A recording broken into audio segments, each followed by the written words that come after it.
Hello, traveler of the hidden frequencies deep in the universe. Before the portal of the story opens, take a slow breath, listen to your heart beating like a ceremonial drum, and imagine that each beat is a signal calling you to a reality where all dreams have taken shape. Now I invite you to enter. Part 1. The Mirror That Breathes. Imagine a boy standing before an ancient bronze mirror in a desert shrine. The metal is tarnished, almost blind, yet the child swears he can see winds dancing across its surface. He wipes the sand from his eyelids and tries again. Nothing.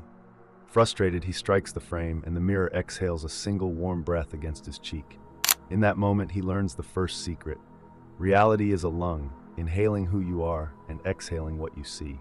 Centuries later, the same secret hides in plain sight, encrypted in equations scribbled by quantum physicists and whispered by hermit monks on Himalayan passes. They all agree on one heretical sentence: matter obeys coherence, not desire. The desert mirror was never showing the boy a future. It was echoing the frequency of his heartbeat. Every timeline already exists like a station on an infinite radio dial.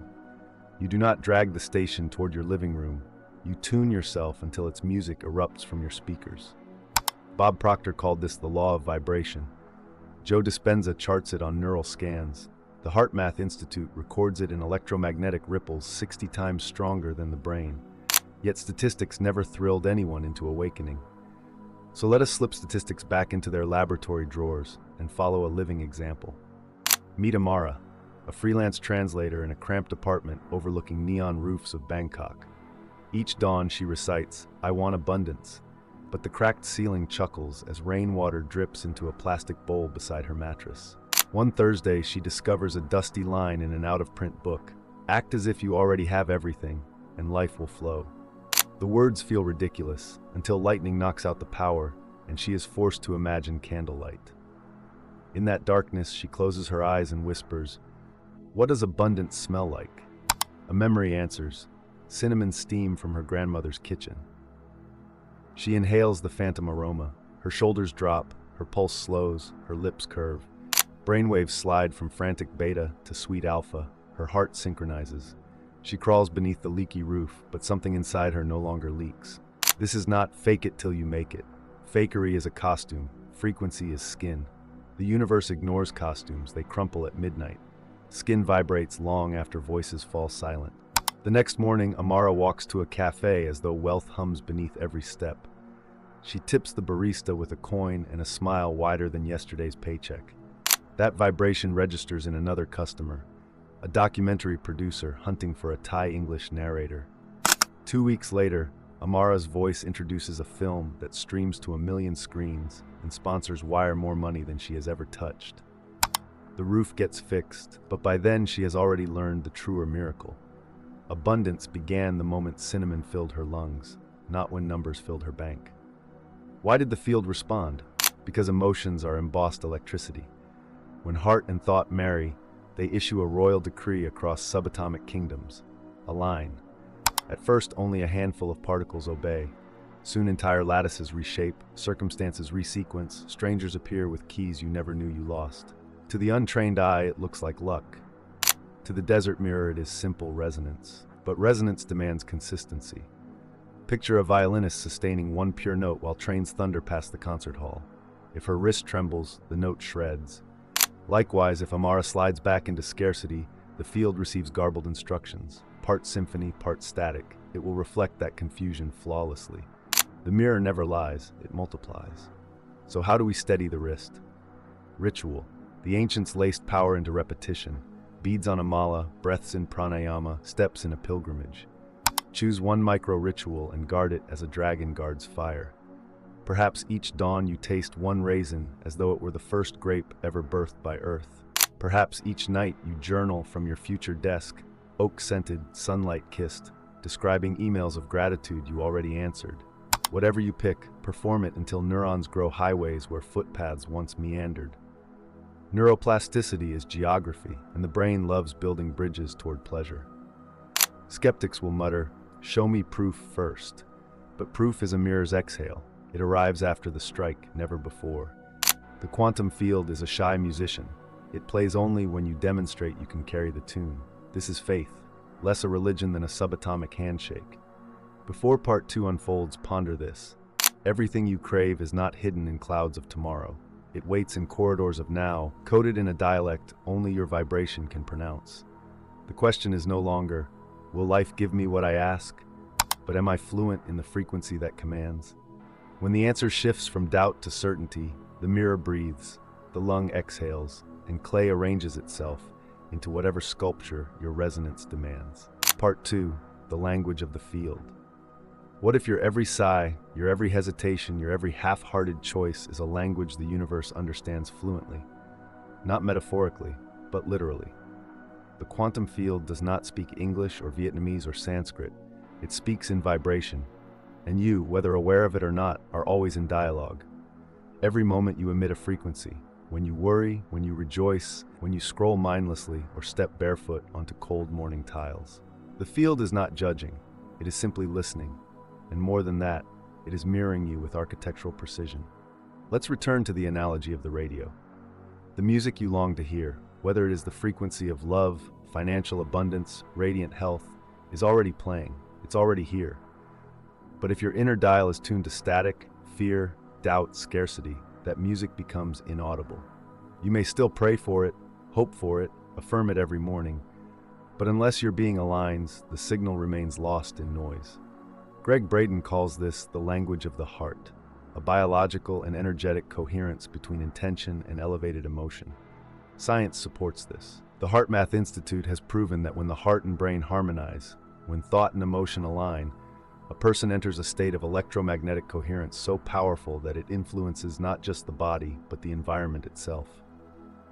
So what happens when your body becomes a broadcast tower of harmony? Life reorganizes. This is why so many spiritual seekers struggle with manifestation. They say the right things, they visualize with intense clarity, but underneath, doubt, impatience, resistance. They are speaking two languages at once, and the field reflects the louder one. That's why acting as if is not a performance. It's a vibrational rehearsal. You're not faking a smile. You are teaching your cells what that smile feels like from the inside out. You are rehearsing joy until the molecules of your body recognize it as normal. You are reconditioning your nervous system away from survival and into alignment. Let's meet another traveler, Marcus. Once an athlete, now recovering from injury, he stares at his legs each morning like broken pillars of a collapsed temple. He speaks affirmations, yes, but his body clenches in grief. One night, he changes the ritual. He doesn't say anything. Instead, he moves to music, slowly, gently. He lets his arms remember strength. He lets his spine remember fluidity. He allows the memory of movement to whisper through him. And something changes. Not in the muscle, but in the signal. His body is no longer broadcasting collapse. It is broadcasting resurrection. Within a month, his healing accelerates beyond his doctor's expectations. A miracle? They ask. No. Just coherence. When you align thought, feeling, and action, no matter how small, the universe leans in. Not because you're perfect, but because you're finally speaking its language. And what is that language? It is not asking. It is not wanting. It is being. This is the ancient code behind every sacred teaching and every quantum breakthrough. Whether from a monk or a physicist, the message is the same. You don't create from what you wish, you create from what you embody. Here's a practice. Each morning, ask yourself, not what do I want today, but who must I be to experience what I want today? If you long for love, how does someone who knows they are already loved breathe, speak, walk? If you seek financial freedom, how does someone who trusts the flow of abundance make choices, answer emails, greet strangers? You don't need to change your whole life in one day. You just need to become fluent in the frequency of the future you already are. That's the paradox. The future is not a destination, it is a frequency, and your access to it is not through effort, but through resonance. The truth is, the quantum field is always responding, not sometimes, not when the stars align, but always. You are not waiting for a sign, you are becoming the sign. This changes everything, because once you remember that your presence, your state of being, is the most powerful prayer you will ever offer, you stop performing and start transmitting. And reality, it responds not with applause, but with transformation. Part 3, the alchemy of choice. There is a night, always a night, when the traveler reaches a fork no compass foretold. On one branch, the familiar wind of inertia, a path quilted with yesterday's habits, promises of safety wrapped in the scent of old fears. On the other, uncharted dark, lit only by a strange certainty pulsing beneath the ribs. That certainty is not logic. It is the body remembering a future it has tasted in dreams. Step toward it, and the air itself changes flavor, as though possibility were mint that cools the tongue. This fork arrived for Layla 3 minutes past midnight. She sat on a subway platform in Berlin, laptop open to a spreadsheet bleeding red numbers. Her startup, a platform for ethical fashion, was days from collapse. She had 2 options: accept a buyout that would strip the mission but save her ego, or risk insolvency and reinvent everything from zero. Her investors called it a decision. The quantum field called it a frequency test. Layla closed her laptop, slid off the bench, and walked the length of the empty platform, whispering the question we all meet eventually: who am I if fear no longer pilots this vessel? In that shivering silence, she felt her spine lengthen, as though invisible hands lifted her by an unseen crown. The vibration of already succeeding, not one day, but now, began humming in her marrow. Trains roared on the upper track, but in the tunnel of her body, a different engine ignited, certainty without evidence. She returned home and performed a midnight ritual that would later be quoted in magazines as unusual strategy. She poured water into a glass, lifted it to eye level, and spoke aloud as if dictating tomorrow's headline: ethical elegance secures a landmark partnership that triples impact while preserving integrity. Then she drank half the glass, poured the rest into a basil plant, and slept like a queen between wars.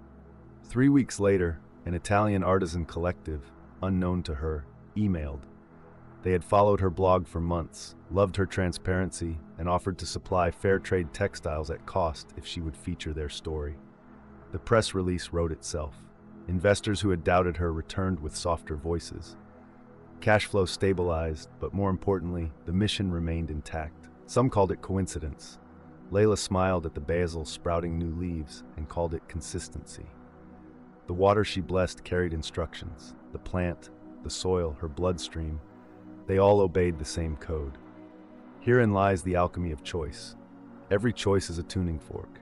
Strike it from fear, and the echo summons feedback loops of delay. Strike it from embodiment, act as the self who has already arrived, and reality bends to the note like molten glass. Ancient mystics labeled this right action.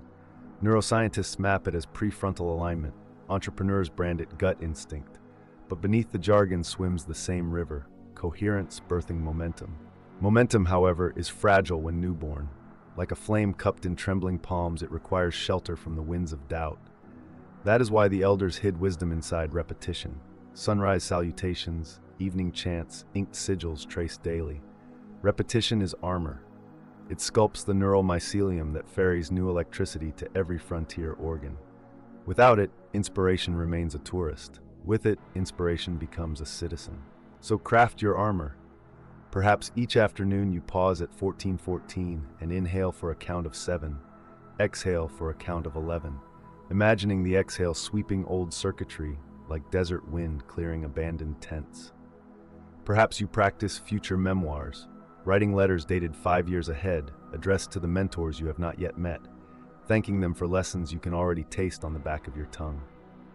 Whatever the ritual, stitch it to the hour the way monks stitch bells to prayer. A warning: ritual without reverence calcifies into superstition. If the gesture becomes hollow, pause. Return to sensation. Feel the weight of the cup, the texture of breath skimming your nostrils, the delicate earthquake beneath each pulse. Reverence re-enchants the gesture. Without it, you mime magic instead of weaving it. Now let us widen the lens. Choice is not reserved for crossroads. It is the hum in microseconds between stimulus and response. Someone cuts you off in traffic. Do you curse, or do you bless their hurried journey like wind escorting a seed? Your boss defers your raise. Do you contract into resentment or expand into the creative question: what timeline is this steering me toward? Each micro-choice rewrites gravitational vectors. Enough vectors converge and continents shift. That is not metaphor. It is measurable neurochemistry altering posture, tone, biophoton emission, and posture matters. Anthropology teaches that before we spoke, we signaled. Shoulders broadcast story long before lips form syllables. Walk as the version of you who trusts the unfolding, and elevators will fill with strangers eager to share keys disguised as casual conversation. Slouch as the self who doubts, and opportunities glance off like rain on oiled feathers. If any of this feels like performance, remember Amara, Marcus, Layla. None performed, they remembered. Remembering is the opposite of acting. Acting strains. Remembering relaxes into muscle memory older than circumstance. It is the leopard cub reclaiming the ancient choreography of hunt encoded before birth. The field craves clarity the way lungs crave oxygen. Mixed signals smother manifestation. So ask daily, is my signal singular or scrambled? You will know by the ease in your diaphragm, the warmth in your palms, the quiet certainty that you are not chasing destiny, but escorting it home. Before we close this part, breathe with me. Fill the belly, fill the rib cage, fill the collarbones. At the top, imagine every cell shimmering the phrase, I already am. Hold. Exhale through parted lips, releasing the ash of timelines that no longer serve. Sense the room settling around the frequency you just declared. That is not imagination. That is physics awaiting instruction. Part 4th, the river without end. Picture a river so ancient it remembers every footstep that has ever pressed its banks. It never breaks stride, never needs to convince the mountain to let it pass. It simply flows, sculpting stone by the hush of persistence. The masters say consciousness is that river, and you are both water and sculptor, fluid in form. When you finally act as the sculptor who is already water, all resistance dissolves. Yara learned this beside the Ganges at dawn. She had spent years collecting mantras, journals, workshops, each a paddle striking against current after current. One mist-veiled morning, she surrendered the paddles and placed 2 fingers on the river's skin. The chill shocked her spine, yet under the sting, she sensed a pulse identical to her own heartbeat. In that instant, she realized, the river is inside me, waiting for permission to run through my life the way it runs through valleys. She spoke no affirmation. She only breathed, letting the inhale echo the river's surge, letting the exhale mimic its languid return. A ferryman nearby hummed an old bhajan, the notes braided with her breath, weaving a frequency too coherent for chance to ignore. 2 weeks later, Yara entered negotiations to supply sustainable dyes for a textile chain 10 times larger than her studio. Reporters cited strategy. She recalled the river's permission. This is the final key the journey wishes to hand you. Stop arguing with the river. Become its current. When a challenge appears, don't ask, why is this blocking me? Ask, which bend is this guiding me toward? When success arrives, don't clutch it. Let it circulate like oxygen, feeding wider shores. When fear whispers shipwreck, feel how water carries wreckage and treasure with the same serene force. Choice was the tuning fork of part 3. Surrender is the tuning fork of part 4. Yet surrender here is not capitulation. It is precision. You surrender only the frequencies that contradict your desired song.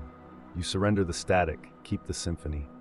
A final ritual to seal coherence. Once a day, stand barefoot on earth or floor. Close your eyes and silently declare, I am both river and sculptor. On the inhale, visualize a luminous current spiraling up your spine. On the exhale, picture that current pouring through your heart into the ground, nourishing roots you cannot see. 3 breaths are enough. After the third, open your eyes and move immediately toward one micro-action that matches the feeling. Send the proposal, stretch the healing limb, forgive the overdue debt. Action anchors frequency the way banks give river shape. Remember Amara's cinnamon breath, Marcus's resurrection dance, Layla's water blessing, Yara's fingertip communion. They share one secret. Life rushes to fill the mold cast by embodied certainty. Your task is never to chase outcomes. It is to craft the mold with unwavering presence. And when doubt re-enters, because rivers flood, seasons shift, greet it like driftwood. Acknowledge, allow passage, watch it float downstream. You are not the debris. You are the current carrying it home. So the tale ends where it began, before a bronze mirror in desert dusk. The child wipes sand from his lashes and gazes once more. This time the mirror is not blind. It is bright with the reflection of an unbroken river, and in its surface the child recognizes his own eyes, ancient, fearless, already home. The mirror exhales, the traveler inhales, and the field, ever listening, sets new worlds in motion.